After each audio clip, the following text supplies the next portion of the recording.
ஆண்டவராகிய இயேசு கிறிஸ்துவின் நாமத்தினால உங்களை நான் வாழ்த்துகின்றேன்.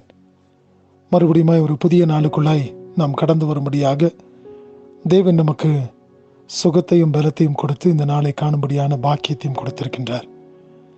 எத்தனையோ பேருக்கு இல்லாத ஒரு கிருபை, ஒரு நன்மையான காரியங்கள் நம்மை சூழ்ந்து கொண்டிருக்கிறது என்று சொன்னால் அது நம்மாலே உண்டாவது அல்ல. நிச்சயமாய் அது தேவன் நம் ஒவ்வொருவருக்கும் கொடுக்கின்ற அவருடைய கிருபையாய், அவருடைய பாக்கியமாய் காணப்படுகிறது. ஆகினாலே இந்த நாளின் காலை வேளையிலும் கூட தேவனை நோக்கி பார்த்து அவருடைய சமூகத்தில் நாம் அமர்ந்திருக்கும் பொழுது இந்த வார்த்தையை கேட்டுக்கொண்டிருக்கின்ற எனக்கு பிரியமான சகோதரனே, சகோதரியே, அவர் உன்னை நேசிக்கின்றவராக இருக்கின்றார்.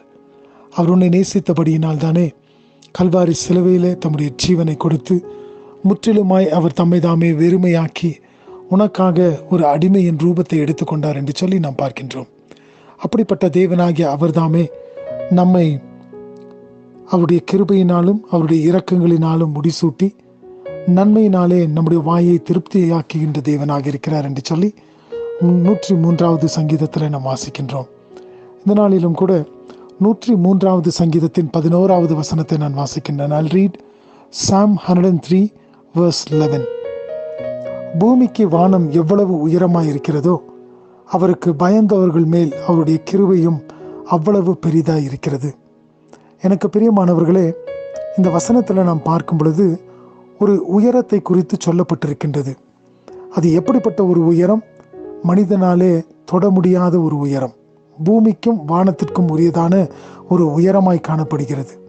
அந்த உயரத்தை சொல்லி இப்படியாக அவருடைய கிருபை இருக்கும் என்று சொல்லுகின்றார். யாருக்கு? அவருக்கு பயப்படுபவர்கள் மேலும் அவருடைய கிருபையும் அவ்வளவு பெரிதாக இருக்கிறது.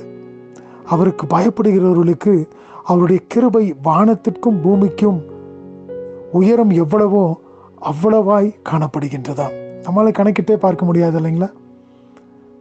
இன்றைக்கும் கூட இந்த காலை வேளையை கண்டிருக்கின்ற நானும் நீங்களும் அவருடைய கிருபையினாலே நிரப்பப்பட்டவர்களாக, அவருக்கு பயந்தவர்களாய் நாம் காணப்படும் பொழுது அந்த கிருபை அளவிடப்பட முடியாத ஒரு கிருபையாய் காணப்படுகிறதா?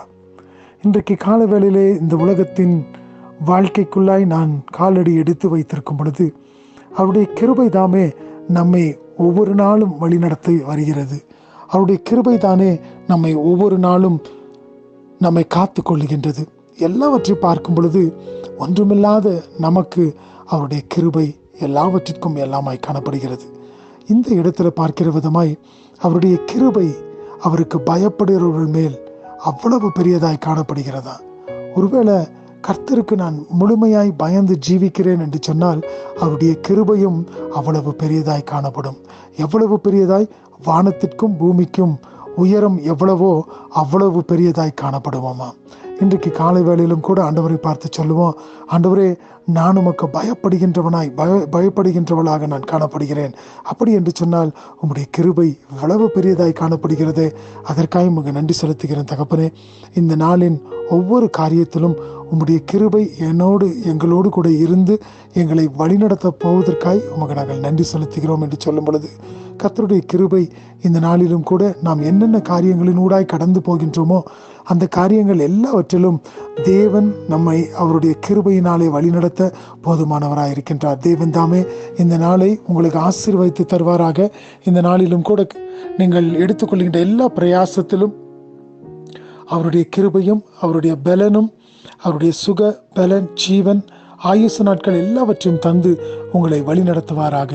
ஆமேன், ஆமேன்.